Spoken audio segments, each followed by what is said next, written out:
नमस्कार मित्रांनो, माझं नाव आहे गणेश देवकते आणि आपलं पुन्हा एकदा स्वागत आहे मराठी माहितीवाला या युट्यूब चॅनल मध्ये। मित्रांनो, आज आपण सर्वात मोठी अपडेट बघणार आहोत। मित्रांनो, मुलींच्या लग्नासाठी महाराष्ट्र सरकारकडून 30,000 रुपये देण्यात येणार आहे। याच्यासाठी 2025 मध्ये अर्ज चालू झालेले मित्रांनो।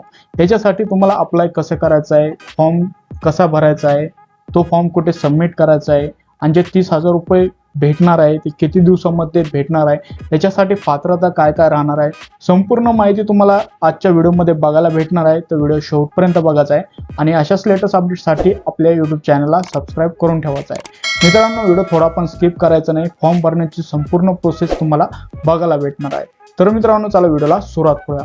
मित्रांनो, इथं बघू शकतात असं काही फॉर्मची जी PDF आहे ही देण्यात आलेली आहे। ही PDF ची लिंक आपल्या व्हिडिओच्या डिस्क्रिप्शन मध्ये बघायला भेटणार आहे। हाच फॉर्म तुम्हाला व्यवस्थित भरायचा आहे आणि कोठे सबमिट करायचा हे पण मी तुम्हाला सांगणार आहे। आता इथं बघू शकतात महाराष्ट्र इमारत व इतर बांधकाम कल्याणकारी मंडळ यामार्फत ही योजना आलेली आहे। आता इथं समाज कल्याण योजनेमार्फत जे वधू आहेत म्हणजे ज्यांचं लग्न आहे त्यांना खर्चासाठी 30,000 रुपये देण्यात येणार आहे। त्याच्यासाठी अर्ज करण्यासाठी मित्रांनो इथं बघू शकता अर्जाचा तपशील देण्यात आलेला आहे। आता इथं नोंदणी क्रमांक कोणता, तर मित्रांनो तुम्हाला सर्वप्रथम महाराष्ट्र इमारत व इतर बांधकामगार मंडळ कल्याणकारी मंडळ जे असतं तिथे तुम्हाला रजिस्ट्रेशन करावं लागतं।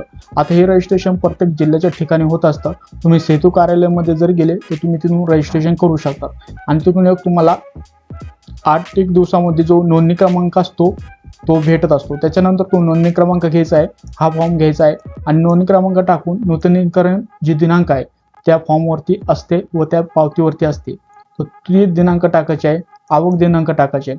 तो फॉर्म जो असतो मित्रांनो, जी पावती भेटत असते त्याच्यावरती रजिस्ट्रेशन नंबर पण तुम्हाला बघायला भेटतो, तो रजिस्ट्रेशन नंबर टाकायचा आहे। आता ज्या मुलीचे लग्न झालेलं आहे किंवा करायचे आहे त्यांचं इथं तुम्हाला आधार नंबर टाकायचा आहे। आधार नंबर टाकल्यानंतर आता इथं अर्जदाराची जी वैयक्तिक माहिती आहे ती तुम्हाला इथं भरून घ्यायची आहे। अर्जदाराचे जे पहिले नाव आहे, मधले नाव म्हणजे वडिलांचे नाव आणि लास्ट नाव म्हणजे आडनाव टाकून घ्यायचे आहे। मोबाईल नंबर चालू आहे तो टाकायचा आहे, त्यांचं जेंडर टाकून घ्यायचं आहे। मॅरिटेड स्टेटस, आता लग्न जर झालेलं असलं तर नंतर पण पैसे भेटतात आणि अगोदर पण भेटतात, तुम्हाला इथं ते स्टेटस मॅरिड अनमॅरिड मध्ये टाकून घ्यायचं आहे। जन्म दिनांक टाकायचे आणि आज रोजी वय किती आहे त्यांचं कॅल्क्युलेट करून तुम्ही इथं टाकून घ्यायचं आहे। ही प्रोसेस झाल्यानंतर मित्रांनो आता तुम्हाला जे पैसे बँक खात्यामध्ये पाहिजे तर त्याचं जी डिटेल आहे ते टाकायचे आहे। अर्जदाराचा बँक तपशील, तर इथं IFSC कोड टाका, बँकेचे नाव काय आहे ते टाका, ब्रांच कुठली आहे ते तुम्हाला इथं टाकून घ्यायचे आहे, बँकेचा ॲड्रेस टाकायचा आहे, जेणेकरून सर्व जी माहिती आहे ती प्रोसेस करताना अचूक पाहिजे। कारण की काही प्रॉब्लेम असल्यामुळे तुमचे जे पैसे असतात ते अटकत असतात, त्याच्यामुळे पूर्ण माहिती तुम्हाला बरोबर लागणार आहे। त्याच्यानंतर खाते क्रमांक टाकणार आहे, विवाह तारीख टाकायची आहे, विवाह नोंदणी तारीख टाकायची आहे। नंतर नोंदणीचे जे ठिकाण आहे, आता तुम्हाला ही नोंदणी ग्रामपंचायतला करू शकतात किंवा महानगरपालिकामध्ये पण करू शकतात। हे तुम्हाला इथं मॅरेज रजिस्ट्रेशन डेट आणि नोंदणीचं ठिकाण तुम्हाला लागणार आहे। आता मॅरेज रजिस्ट्रेशन डॉक्युमेंट नंबर म्हणजे मित्रांनो तुम्हाला जो तुम्ही मॅरेज सर्टिफिकेट काढतात, रजिस्ट्रेशन करतात त्याचा तुम्हाला इथं नंबर तुम्हाला इथं टाकून घ्यायचा आहे।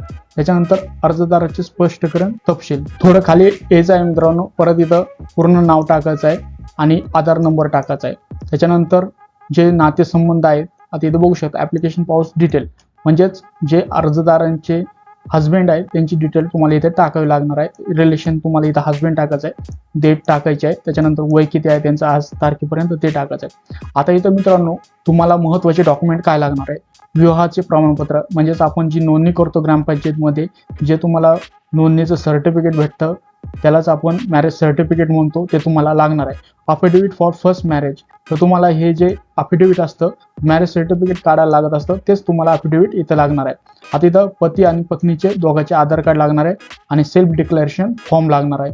तर हा सेल्फ डिक्लेरेशन फॉर्म आहे तो पण तुम्हाला ती PDF आहे आपल्या व्हिडिओच्या डिस्क्रिप्शनमध्ये बघायला भेटणार आहे। आणि मित्रांनो हा फॉर्म अचूक भरल्यानंतर ह्याच प्रोसेसनुसार भरल्यानंतर तुम्हाला हा फॉर्म तुमच्या जवळच्या जे कल्याण मंडळ असतं, समाज कल्याण मंडळ प्रत्येक जिल्ह्याच्या ठिकाणी असतं, तालुक्याच्या ठिकाणी असतं, तुम्हाला तो फॉर्म तिथे सबमिट करावा लागतो।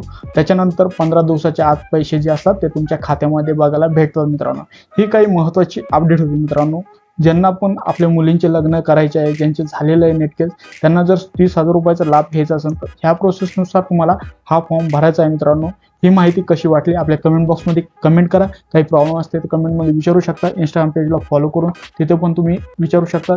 काही प्रश्न असतील त्याचं सोल्युशन तुम्हाला तिथे भेटेल मित्रांनो. हा व्हिडिओ जास्तीत जास्त मित्रांमध्ये, नातेवाईकांमध्ये शेअर करा आणि असंच लेटेस्ट अपडेट मी तुमच्यासाठी घेऊन येत असतो. त्याच्यासाठी आपल्या यूट्यूब चॅनलला सबस्क्राईब करून ठेवा. व्हिडिओ बघितल्याबद्दल आपल्या सर्वांचे मनपूर्वक धन्यवाद.